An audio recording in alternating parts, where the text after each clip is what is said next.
친구가 연드세브란스 병원에서 소천했다는 연락이었습니다. 저하고는 띠동갑 이상의 차이가 나니까 아직은 50대인데 저한테 와서 목사 안수 추천서도 받아갔는데, 그런데 그의 죽음에 관한 소식을 들으면서 정말 인생 잘 살아야겠다. 그리고 제가 그 동생에게 전화를 해서 위로한 말이 그였습니다. 그래도 엄마 아버지가 먼저 돌아가셔서 다행이다. 얼마 전에 그분의 어머니 아버지가 6개월 간격으로 돌아가셨거든요.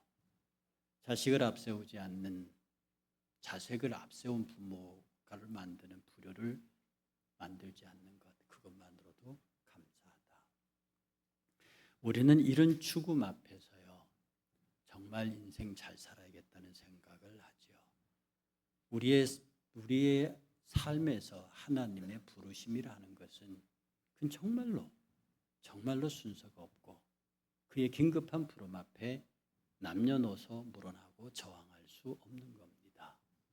그래서 우리가 일생을 살면서 마음을 평안하게 사는 것, 정말 행복하게 사는 것, 내가 가난하고 여러 가지 조건이 모자라도 내 삶이 주 앞에서 평안하게 사는 것, 그게 얼마나 소중한 것인지.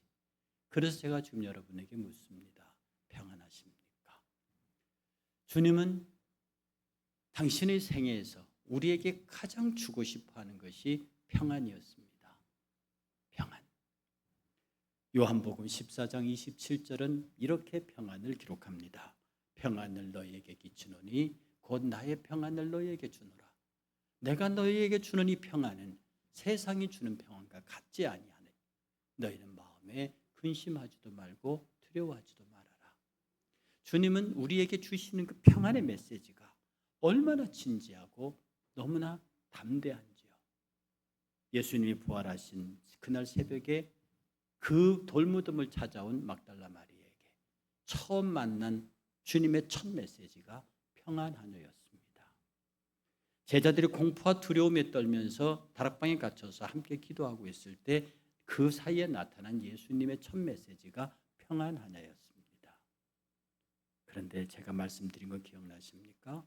예수님은요, 공생에, 적어도 성경에 그가 등장한 공생의 3년 동안 웃으셨다는 기록이 단 한 군데도 없습니다. 우셨다는 기록은 있습니다.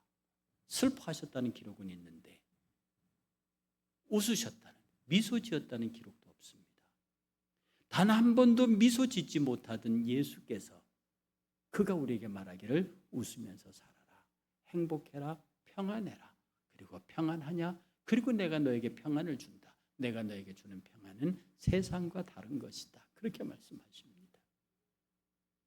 왜 예수님이 우리에게 평안을 주시면서 당신은 못 웃으셨을까요? 십자가 때문에 그렇습니다. 당신이 십자가를 져야 그 모진 모욕과 아픔과 채찍, 창받음과 못받음, 그 모든 것들이 다 어우러져 있는 십자가, 당신이 그 십자가를 치셔야만 우리에게 평안을 주실 수 있기 때문입니다. 당신의 질고, 당신의 고난, 그것으로 우리에게 평안을 주시고 그것으로 우리를 치료하셨다고요. 그러니 주께서 주시는 평안은 주의 눈물과 주의 피와 땀으로 범벅이 된 화평의 덩어리입니다. 그걸 받았던 우리가, 그 놀라운 은혜를 입은 우리가 어떻게 살아야 할지, 무엇을 해야 할지를 모른다고 하면 우리는 정말 참된 그리스도인이라 할 수 있겠습니까? 예수님이 그렇게 고난받고 우시고 고통스러우심으로 우리가 평안을 얻었다면, 어쩌면 저와 여러분들이 이 땅에서 신앙생활할 때 내가 조금 아프고 내가 조금 힘들고 내가 조금 괴로워서 내 형제와 내 자매들이 행복할 수 있다면, 내가 죽어서 내 형제 자매들이 평안할 수 있다면, 내가 조금 낮아져서 내 형제 자매들이 즐거울 수 있다면, 그것을 못하겠는가? 주님은 십자가라고 하는 어마어마한 것들을 감당하셨는데 우리는 기껏 내게 다가오는 작은 모욕, 내게 다가오는 작은 비난, 이런 것들을 견디지 못해서 평안을 깨뜨리지는 않는지, 오늘 이 메시지 앞에 우리는 진실로 겸손하게 서야 할 필요가 있습니다. 예수님은 제자들을 데리고 산으로 가셨습니다. 겟셋마네 동산이고요. 그 겟셋마네 동산은 비교적 넓은 지역이었습니다. 그런데 예수님이 습관적으로 제자들을 데리고 가셨습니다. 누가복음 22장 39절은 이렇게 말합니다. 예수께서 습관을 따라 감람산으로 가심에 제자들도 따라갔습니다. 습관적으로 그 산에 올라가서 같이 기도하시고 그 산에 올라가서 같이 말씀을 나누셨습니다. 그리고 요한복음 18장 2절에서도 그곳은 가끔 예수께서 제자들과 모이시는 곳이므로 예수를 팔던 가룟 유다도 그곳을 알았습니다. 그래서 그곳으로 잡으러 온 거예요. 예수님께서는요, 기도하기 위해서 조용한 곳으로, 당신들이 기도하는 곳으로 갔습니다. 그런데 말입니다, 예수님께서 그 기도하러 가실 때 제자들을 다 데리고 가십니다. 그리고 11제자를 두고 너희들은 여기 있으라 하고 3명의 제자를 데리고 다시 기도하기 더 깊은 곳으로 들어갑니다. 왜 그 3제자만 데리고 갔을까요? 저는 이렇게 미루어 짐작합니다. 이 3제자는요, 베드로와 야고보와 요한은요, 이 기도의 사건 이전에 예수님을 따라 변화산에 간 적이 있습니다. 거기서 예수님의 본체를 봤어요. 예수님의 진실을 봤다. 여기가 조사원이라고 고백할 정도로 예수님의 본래의 모습을 봤습니다. 네. 그랬기 때문에 그 셋을 데리고, 만약에 그 셋이 다른 제자들처럼 예수의 그 영광의 광채를 보지 못했다면 아마 예수님이 오늘처럼 이렇게 기도하셨다고 하면 이상하다, 메시아가 아닌가 보다, 이렇게 생각했을 수 있습니다. 그래서 그 세 제자를 데리고 갔을 뿐 아니라 동시에 이 세 제자들은요, 예수에 대한 충성과 결기로 가득 찼던 사람입니다. 마가복음 10장 38절과 39절을 보면요, 이르시되 너희는 너희가 구하는 것을 알지 못하는도다 내가 마시는 잔을 너희가 마실 수 있으며 내가 받는 세를 너희가 받을 수 있느냐. 그들이 말하되 할 수 있나이다. 야고보와 요한의 어머니가 와서 당신의 왕자에 앉을 내 아들 좌우편에 앉혀주십시오라고 그렇게 말할 때, 너희들이 이 구하는 걸 너희들이 알지 못한다. 좌우라고 너희들이 내가 주는 잔을 마실 수 있어? 내 세를 같이 받을 수 있어? 라고 했을 때 그게 뭔지도 모르면서 예, 할 수 있습니다라고 충성맹세를 합니다. 베드로는 한 걸음 더 나갑니다. 베드로가 힘있게 말합니다. 14장 마가복음 14장 31절에서 베드로가 힘있게 말하되 내가 주와 함께 죽을지언정 주를 부인하지 않겠나이다 하고 모든 제자들도 똑같이 말하더라.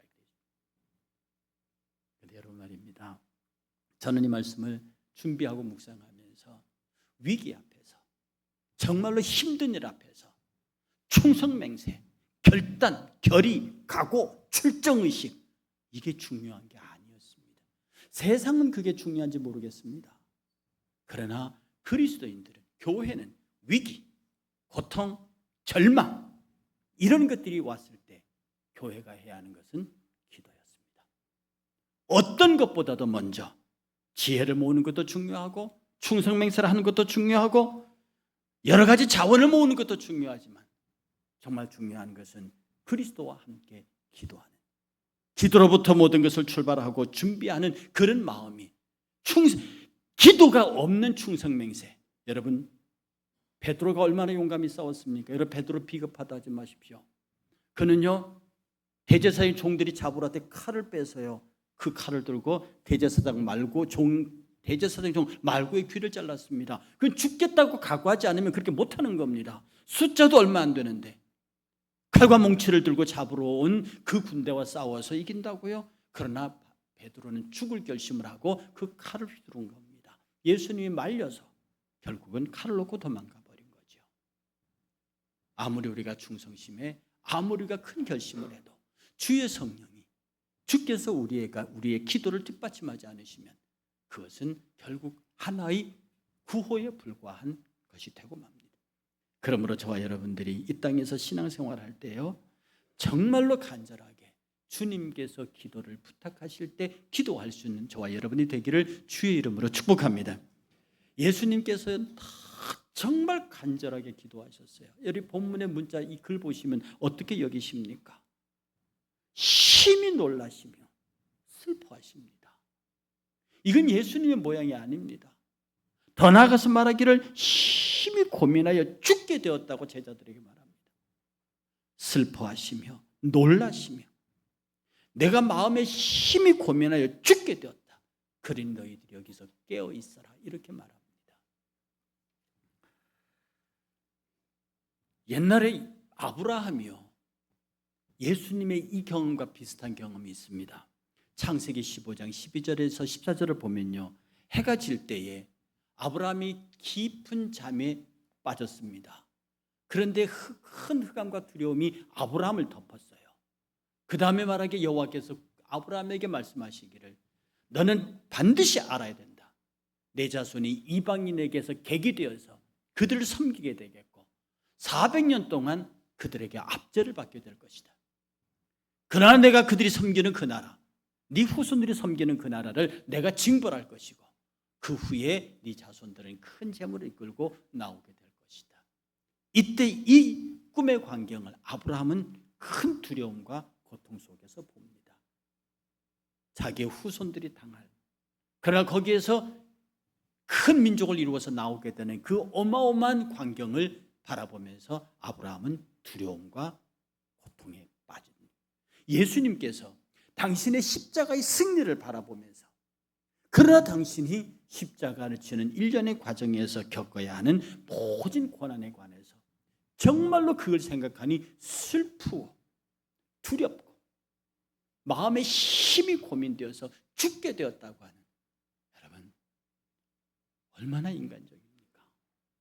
저는 이 말씀을 볼 때마다 예수님께서 그 십자가가 얼마나 고통스러운지 아셨구나.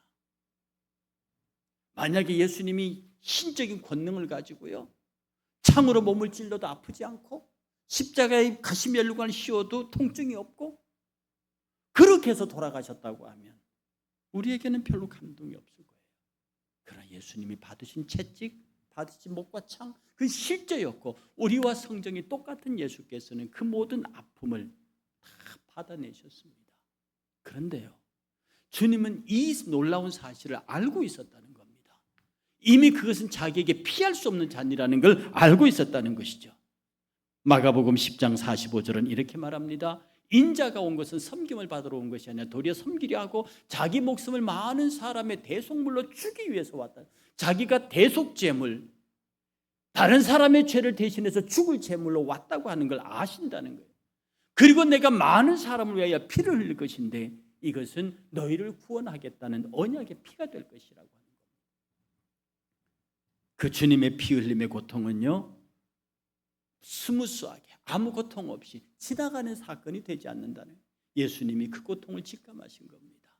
이제 내가 진짜 십자가를 져야 하는구나. 오늘 이 겟세마네 동산에 오늘 밤이 지기 전에 십자가의 고난이 이제는 시작되겠구나.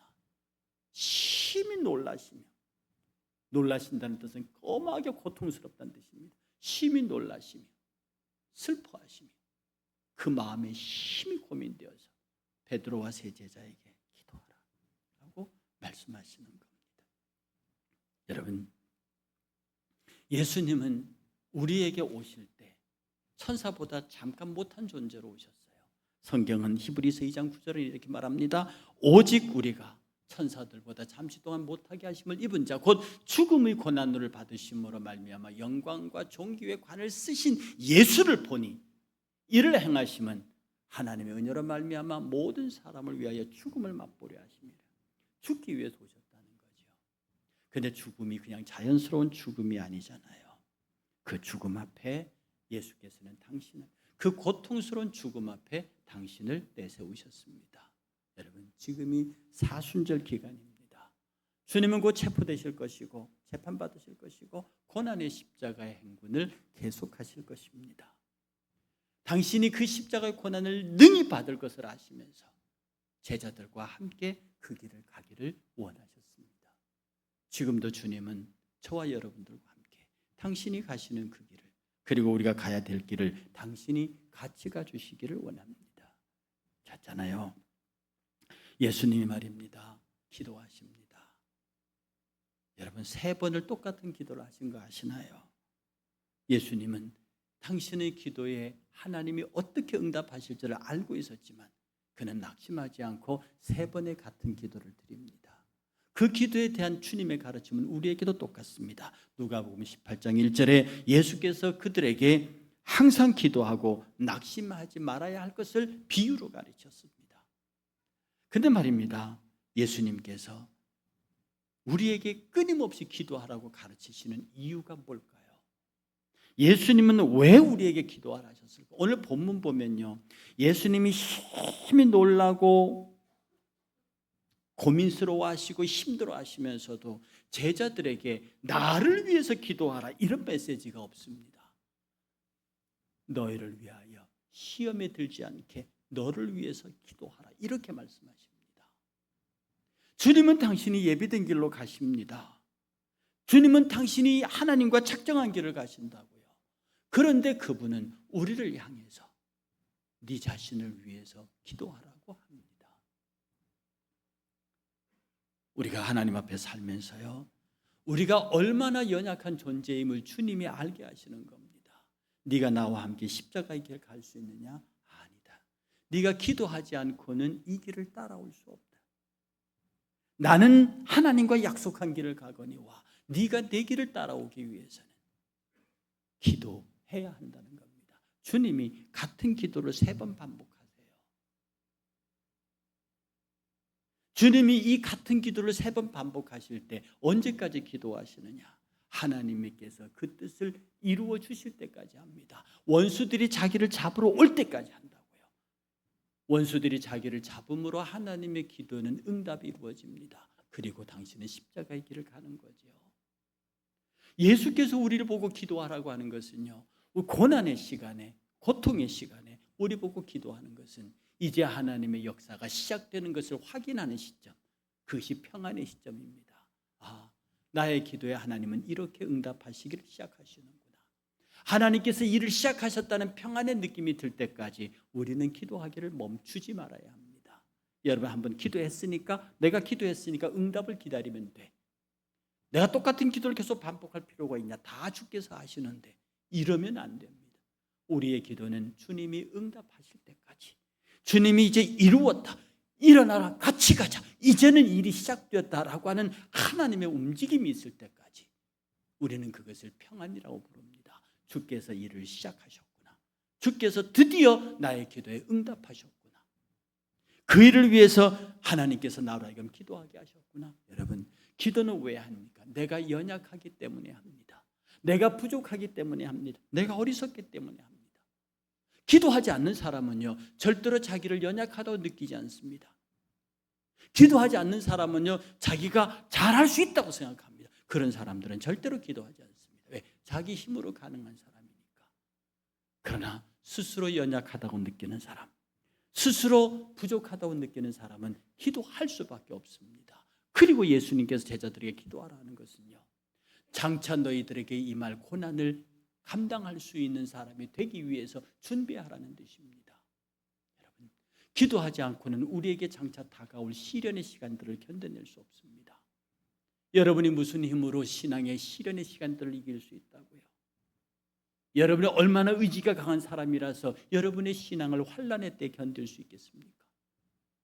지금 우리가 잠깐 코로나 시대를 거쳐봤지만 그때 그 작은 환난에도 많은 사람이 교회로부터 이탈했는데 이거보다 더 무서운 환난의 시기가 오면 견딜 수 있겠습니까? 이 환난의 시기를 이길 수 있는 것은 기도밖에 없습니다. 그러니까 성경은 말하기를 너희에게 모이기를 패하는 그 어떤 습관과 같이 하지 말고 그날이 가까워 볼수록 더욱 모이기를 힘쓰라고. 모이면 뭐합니까? 기도해야 합니다. 모이면 뭐합니까? 말씀을 나눠야 합니다. 모이면 뭐합니까? 찬양해야 합니다. 우리가 왜 이렇게 많이 모여서 기도하고 예배하고 찬양하느냐? 환난 날에 우리를 지킬 수 있기 때문에 그렇습니다. 많이 훈련한 병사가 전쟁에서 유능한 병사인 것처럼 우리가 믿음의 연단을 끊임없이 기도와 찬양과 말씀으로 우리 자신을 연단시키면 우리는 그 어려운 시기에, 환난의 시기에 우리는 능히 그것들을 감당할 수 있습니다. 여러분, 성령께서 말입니다, 지금 저와 여러분들을 찾아오셨습니다. 이 찾아오신 성령께서 하시는 일이 뭡니까? 내 안에서 말할 수 없는 탄식으로 나를 위해서 기도하시는 겁니다. 겟셋마네 동산에서 주님의 기도가 뭔데요? 결국은 제자들을 위한 기도고 결국은 나와 여러분들을 위한 기도입니다. 아버지, 이 잔을 내게서 옮기시옵소서. 이게 얼마나 고통스러운 잔인지 압니다. 그러나 내가 이 잔을 내가 마셔야 하는 줄 압니다. 내가 이 잔을 마심으로 저 제자들이 살고 내가 이 잔을 마심으로 모든 인류들이 나의 이름으로 사는 것을 알기 때문에 내가 이 잔을 마시겠습니다. 이게 겟셋마네 동산의 주님의 기도입니다.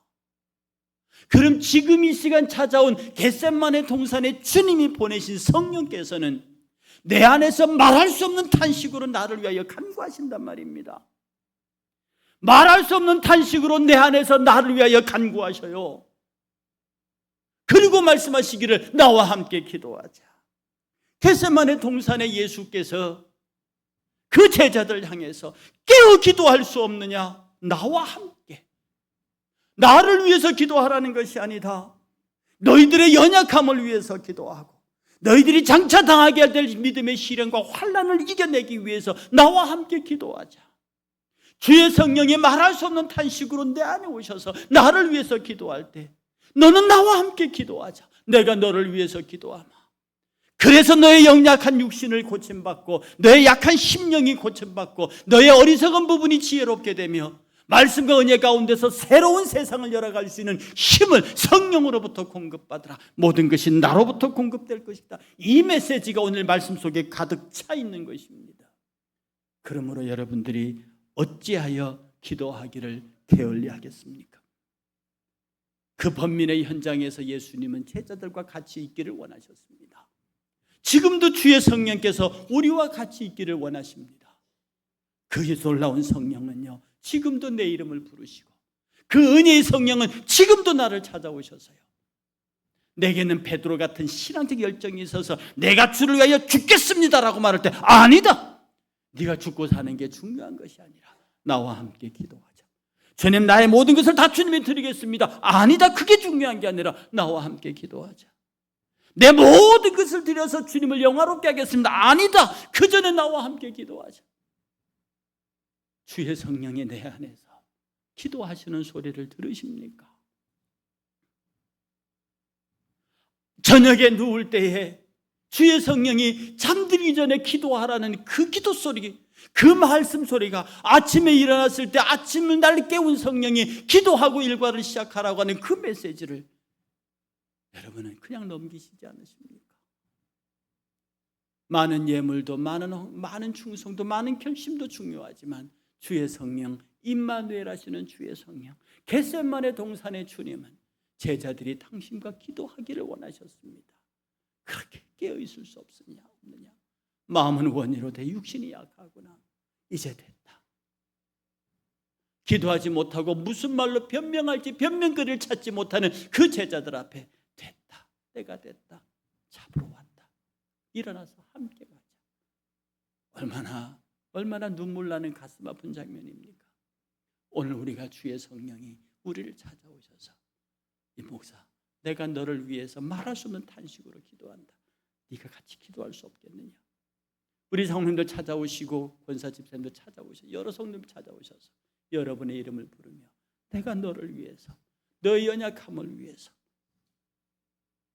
네가 앞으로 당한 신앙적인 어려움을 위해서 내가 늘 정말로 간절하게 기도할 텐데 네가 나와 함께 기도할 수 없겠느냐? 주님이 깔아나온 기도의 장, 주님이 겟셋마네 동산에서 내 영혼을 위해서 당신이 땀방울이 핏방울이 되도록 주의 성령이 내할 수 없음 말할 수 없는 탄식으로 나를 기도하는데 겟셋마네 동산의 제자들은 자고 있었고 말할 수 없는 탄식으로 내 안에 오신 성령께서 기도하시는데 나는 딴전을 피고 있었다. 마지막으로 주의 성령께서 일어나서 가자, 때가 됐다 하면 어떻게 하시려고 그럽니까? 사랑하는 성도 여러분, 여러분들에게 눈물의 기도가 살아있기를 축복합니다. 여러분의 마음속에 기도를 향한 나를 긍휼히 여기시고 나를 위해서 당신의 생명을 내어주신 그 예수께서 성령과 함께 기도하라는 그 준엄한 명령 앞에 다른 충성의 결단 필요 없습니다. 헌신의 결단 필요 없습니다. 그분과 함께 주의 성령이 내 안에 오셔서 함께 기도하자 때 울고, 함께 기도할 때 회개하고, 함께 기도할 때 다시 내가 주 앞에 서는, 다시 복음 앞으로 서는 그런 결단을 하면 여러분이 하고자 하는 그 충성, 그 결심은 저절로 따라오고, 여러분 입으로 말하지 않아도 여러분의 삶 속에는 그런 은혜로운 결단과 결실의 열매로 풍성할 것입니다. 우리 일산교회 사랑하는 성도 여러분, 주의 성령께서 겟세마네 동산에서 기도하시던 그 주님께서 주의 성령으로 우리에게 오셔서 마라솜 탄식으로 함께 기도하자 할 때 내가 주의 이름으로 내 목숨을 걸고 내 땀방울이 내 핏방울이 되도록 하나님 앞에 기도하는 이 시대에 살아있는 그리스도가 되게 하옵소서. 이 놀라운 은혜 가운데 함께 거하는 이를 행하는 여러분 되시기를 주의 이름으로 축복합니다.